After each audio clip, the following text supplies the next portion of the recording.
Olá, seja bem-vinda, seja bem-vindo ao Mente Aberta Audiobooks. Na nossa leitura inclusiva de hoje, leremos o capítulo 2 do livro Manual para Sonhadores, da Natalie Turtman.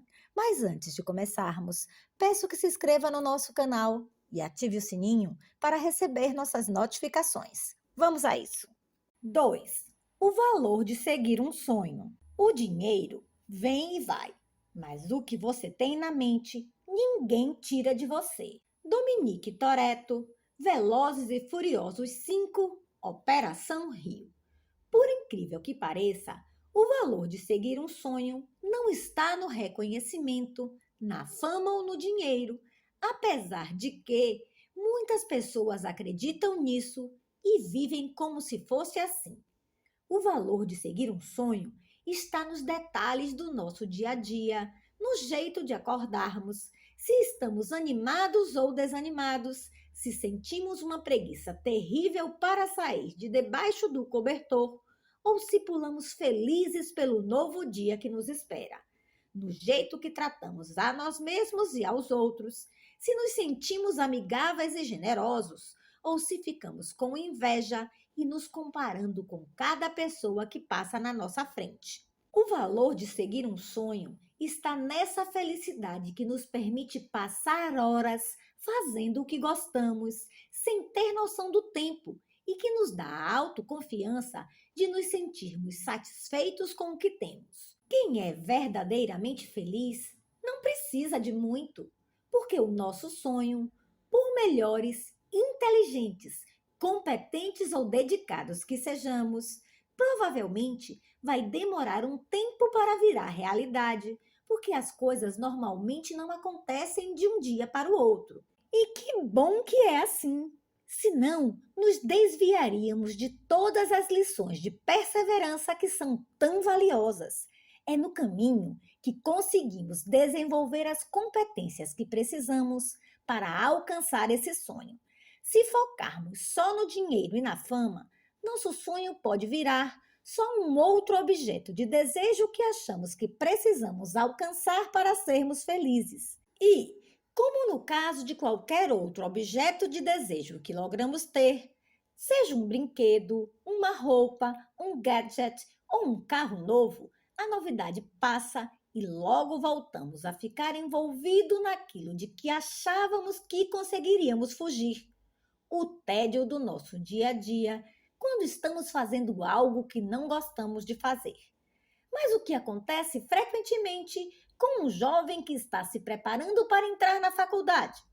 Ele pode, por exemplo, gostar de temas menos sérios, como gastronomia, música, desenho e dança.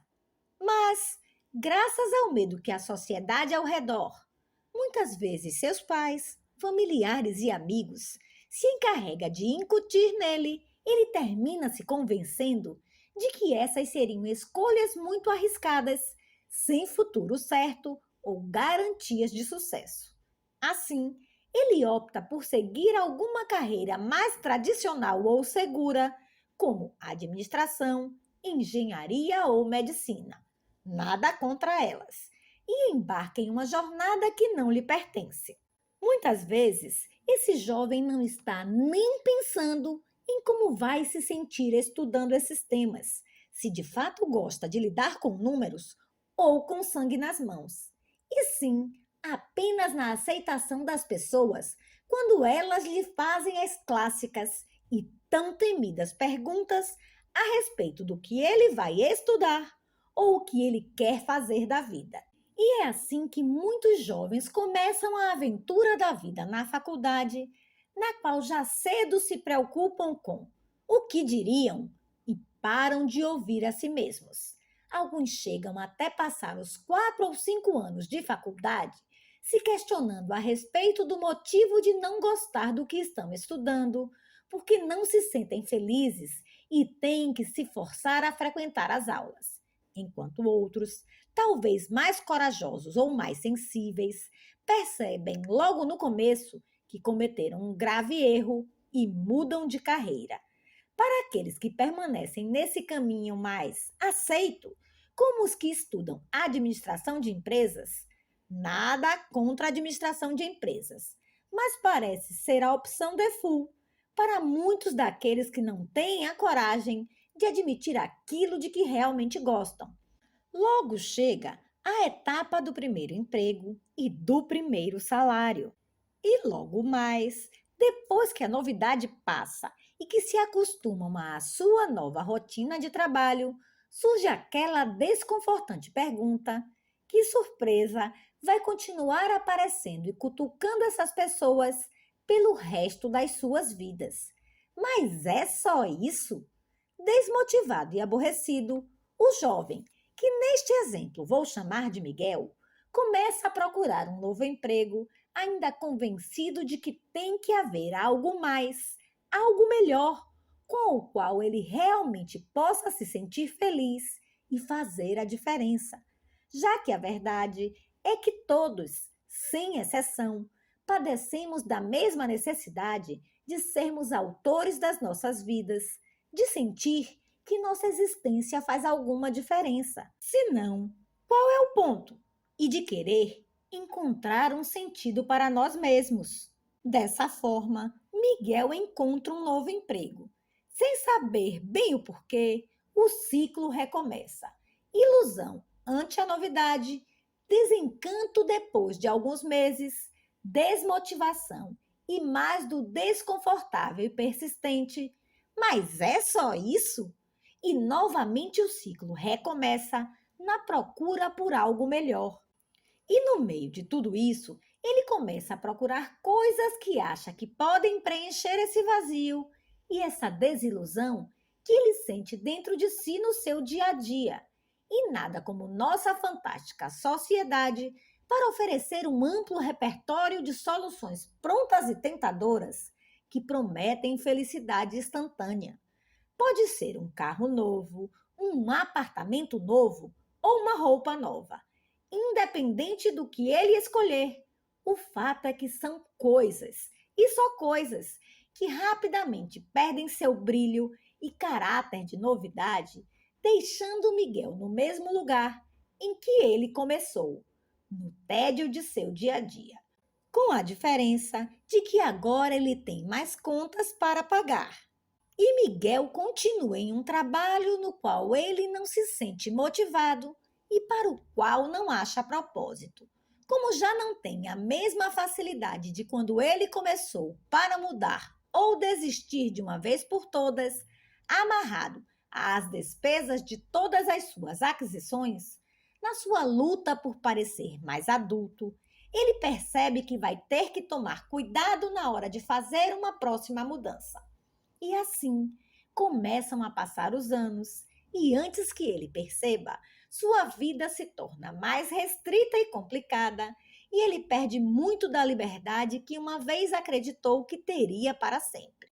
E de repente, também sem perceber, ele começa a usar as mesmas desculpas inteligentes que a maioria dos outros adultos que não foram atrás de seus sonhos normalmente empregam para acalmar suas dúvidas e soam como desculpas que acham que uma pessoa mais sábia e madura deveria dar. Não dá para realmente fazer aquilo de que eu gosto. Preciso pagar minhas contas. Não dá para largar tudo só por um sonho. E a mais usada e batida de todas, a vida é assim. Pode ser que Miguel até consiga fazer algo que o motive e o preencha durante o seu tempo livre, algum esporte ou até alguma atividade artística, mas conforme ele vai amadurecendo e acumulando mais responsabilidades, esses momentos vão ficando mais e mais escassos. E o triste é que a maioria das pessoas começa a viver em função desses poucos momentos de liberdade, ou mais especificamente, em função dos finais de semana e das férias. E tudo o que acontece no intervalo disso vira um mal necessário com o qual é preciso lidar para poder ter esses preciosos momentos de felicidade e prazer. Deprimente, não é? Não é de surpreender que tantos desses adultos que nos parecem ter tudo tão sob controle terminem gastando fortunas em terapeutas ou outras coisas mais ou menos produtivas para tentar entender o que os incomoda ou deprime tanto e por que eles se sentem sem um propósito, apesar de todos os bens que eles têm acumulado. Mas voltemos ao momento em que o jovem está prestes a escolher sua faculdade e o que ele quer estudar. Se ele, por alguma boa aventura, tem a sorte de ter desenvolvido sua autoconfiança e conhecimentos próprios, ou de ter pais que o apoiam e motivam a seguir seus sonhos, acreditando que ele tem a capacidade de definir sua própria vida, optará pelo caminho dele, mesmo que para os outros pareça muito bizarro ou incerto. Por exemplo, o caminho da gastronomia. A jornada dele, se ele não desistir, provavelmente vai seguir uma curva similar a essa aqui. Vamos chamar esse outro jovem de Pedro. Pedro provavelmente não vai receber as gratificações imediatas que Miguel vai conquistar rapidamente. Salários altos, viagens, prêmios, status e demais bônus associados aos caminhos mais seguros que seguem um gráfico similar a este aqui. A liberdade tem um preço e requer coragem. Não é um caminho fácil, nem um caminho que já foi traçado por alguém com todas as respostas prontas, que basta apenas decorar e seguir. Não! Em vez disso, Pedro vai se deparar logo cedo com as dificuldades do mundo bem menos glamuroso, do esforço pessoal, e terá que criar um caminho próprio. Diferente do Miguel, que não tem que pensar ou se questionar muito no começo, já que ele rapidamente recebe um papel definido, com responsabilidades e objetivos claros a serem cumpridos. Pedro vai enfrentar o medo de não saber o que fazer, nem como fazer, além da necessidade de ter que se inventar e de ter que criar seu próprio dia a dia. Esse é um processo bem diferente e mais profundo, já que não depende das avaliações ou aprovações dos outros e que dá medo, pois a responsabilidade fica só em nós mesmos. Não há para quem reclamar, nem para quem apontar, se não dá certo. Mas é só através desse processo que podemos começar a desenvolver aquela competência tão escassa e tão necessária no mundo de hoje, a coragem. Pelo fato de que Pedro vai ter que percorrer um caminho muito, mas muito mais longo para conseguir algum tipo de reconhecimento, a única coisa que vai segurá-lo em sua jornada é a paixão pelo que faz, a felicidade e o ânimo que sente ao acordar, a emoção com cada pequeno passo que dá e o compromisso imutável com o que ele faz. Para ele, isso tem um sentido e não vai existir relógio, fim de semana ou fim de mês, já que seu trabalho é uma direta expressão de quem ele é. E por mais que os outros questionem, ele vai saber e sentir que está no caminho certo. Mas voltemos ao ponto em que Miguel e Pedro estão prestes a tomar uma decisão sobre o vestibular. O que a maioria dos jovens não sabe e que ninguém fala para eles é que, no momento em questão, todos os Miguéis e Pedros são as pessoas mais milionárias do mundo. Sim, é verdade. Todos nós aos 15, 16, 17 e 18 anos somos milionários, mais do que podemos imaginar, porque temos nas mãos o bem mais precioso e valioso de todos, o tempo. Somos milionários porque temos todo o tempo do mundo para fazer e construir os nossos sonhos.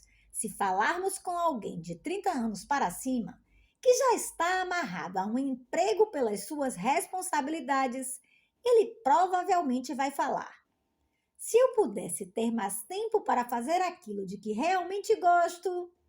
Mas os Miguéis e os Pedros, aos 18 anos, têm todo esse tempo e muito, muito mais, e por isso não deveriam sentir medo ou pressa para escolher as carreiras que oferecem uma vida mais segura.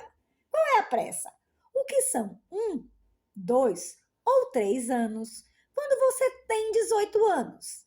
Eles deveriam ser incentivados a usar sua conta milionária de horas para explorar, experimentar, viajar, aprender e continuar alimentando sua maravilhosa curiosidade e imaginação, que no final são as únicas coisas que nos mantêm jovens e animados, com responsabilidade, claro, aprendendo o valor de tudo e a pagar suas próprias despesas, desenvolvendo um relacionamento sadio com o dinheiro, mas sem sentir pressão para competir pelo primeiro lugar ou pelo status, e muito menos contra quem tem mais de qualquer coisa.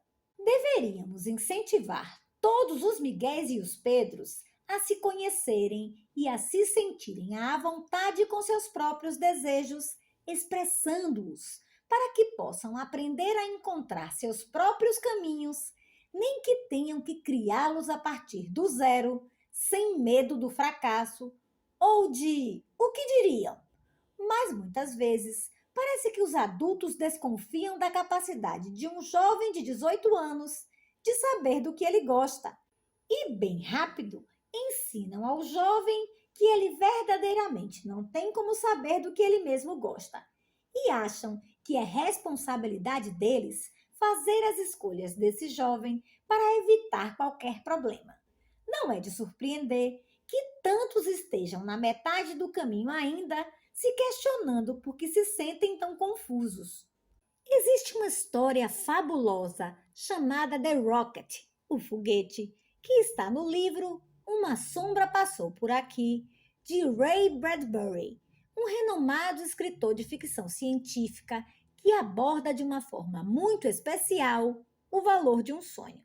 A história fala de um pai que sonhava em viajar para o espaço, mas ele era um mecânico que vivia de reaproveitar sucata e só tinha dinheiro suficiente para comprar uma passagem. Ele queria muito, muito ir. Era o sonho de sua vida, mas estava preocupado que sua mulher e seus filhos ficassem magoados se ele fosse sozinho. De repente, um dia apareceu uma pessoa querendo vender um protótipo de foguete espacial que foi usado como referência para a construção de um foguete verdadeiro. Quando ele viu o modelo, teve uma ideia e, apesar de ser muito caro para seu orçamento, decidiu comprá-lo. Logo, usou todo o resto do dinheiro que tinha poupado para equipá-lo com motores e instrumentos que o ajudassem a simular a experiência de uma viagem para o espaço. Trabalhou dia e noite sem descanso, até que o foguete ficou pronto. Correu para chamar seus 4 filhos e sua mulher, insistindo para que se vestissem rapidamente e preparassem as malas, já que iam embarcar na melhor viagem das suas vidas. Quando estavam todos os filhos na nave, a mulher, achando que o marido havia perdido o bom senso, não aceitou o convite. O pai explicou para eles que só tinha dinheiro suficiente para fazer uma viagem. Portanto, era para eles aproveitarem muito, porque seria a única vez nas suas vidas que iriam para o espaço. Depois que todos afivelaram os cintos de segurança, ele ligou os motores e as luzes que tinha instalado. E em um instante, todos decolaram. Os filhos, emocionados ao sentirem o poderoso sacolejo da decolagem, passaram a observar através das janelas e ficaram maravilhados ao ver o céu escurecer e os primeiros planetas aparecerem. Ficaram uma semana inteira apontando para as estrelas e planetas que iam aparecendo pela janela, até que aterrizaram de volta ao planeta Terra e saíram do foguete, que na verdade nunca havia se mexido do seu lugar no jardim atrás da casa deles. Os filhos correram emocionados e cheios de alegria para contar para a mãe sobre a incrível viagem que tinham feito. Essa história Me lembrou de uma experiência muito especial que eu tive há alguns anos, em uma dessas épocas em que eu estava procurando por alguma coisa que fizesse sentido e ajudasse nas minhas escolhas. Lá estava eu, na Guatemala, com uns 30 e poucos anos, passando por um dos muitos momentos de não saber bem o que queria fazer da minha vida, me questionando se precisava voltar a mudar de emprego ou não e lendo todos os livros que pudessem me ajudar, quando resolvi que a solução para meu desânimo poderia ser um veleiro. Convenci duas amigas igualmente inquietas e solteironas, também meio sem rumo, a entrar na aventura comigo. Para nossa alegria, de cara tivemos muita sorte, porque achamos um veleiro que tinha acabado de afundar e que estava sendo vendido por um preço que, dividido entre as três, poderíamos pagar. Detalhe: nenhuma de nós jamais tinha velejado e achávamos que só com uma pintura e cortinas novas o veleiro estaria pronto para navegar. Seríamos as três primeiras guatemaltecas a dar a volta ao mundo. Bom, logo descobrimos que teríamos um belo trabalho pela frente. O sistema elétrico precisava ser completamente trocado. O mastro estava avariado e grande parte da madeira interna tinha apodrecido, mas pelo menos o barco flutuava e tinha um motor e velas que funcionavam. Então embarquei numa das etapas mais lindas da minha vida. Começamos a ir todos os fins de semana trabalhar no nosso barco e durante a semana líamos todos os livros sobre velejar que conseguíamos achar. Também fizemos algumas aulas básicas de vela e, conforme fomos aprimorando os nossos conhecimentos marítimos, arriscamos pequenas aventuras, percorrendo baías próximas de onde nosso barco estava ancorado. O mais interessante foi que passamos a fazer parte da comunidade da Marinha e a conhecer alguns dos marinheiros, verdadeiros lobos do mar, que compartilhavam histórias fantásticas de travessias pelo oceano. Nosso sonho era grande e não desanimamos apesar de tudo o que precisava ser consertado e de tudo o que implicaria planejar e fazer uma viagem ao redor do mundo. E nossas vidas adquiriram uma razão de ser. De repente, tínhamos um propósito pelo qual correr atrás. No fim, não conseguimos velejar além da região onde estava ancorado nosso veleiro. De repente, meu trabalho me ofereceu uma oportunidade de ir para Nova Zelândia, que me pareceu uma forma mais rápida e confortável de ver o mundo. Mas nunca vou me esquecer de algumas palavras que meu pai me falou nessa ocasião. Que bom que você conseguiu realizar esse sonho tão cedo. Existem pessoas que têm de esperar uma vida inteira até se aposentar para poder viver uma experiência assim. E pensar que eu ocultei esse veleiro por meses dos meus pais, por medo do que eles falariam. Tinham que ter percebido que estava mentindo por diversão. Até hoje, cada vez que me lembro desses dias, sinto uma felicidade enorme de saber que consegui realizar isso. Contra tudo que os outros pensaram de negativo, nós conseguimos viver uma vida de marinheiras malucas, levando turistas e amigos para pequenas excursões, ouvindo música enquanto as velas se inflavam, improvisando nossas refeições a bordo e acordando cedo com o movimento das ondas. Poucas coisas se comparam a essa experiência que me deixou tantas memórias inesquecíveis e a esse sentimento indescritível que ainda tenho quando estou fazendo algo de que realmente gosto, por mais maluco e sem sentido que possa parecer aos outros. Porque mais doloroso do que não alcançar um sonho é não correr atrás dele, desistir e se conformar sem sequer tentar, perdendo a energia e a felicidade que a aventura pode nos gerar.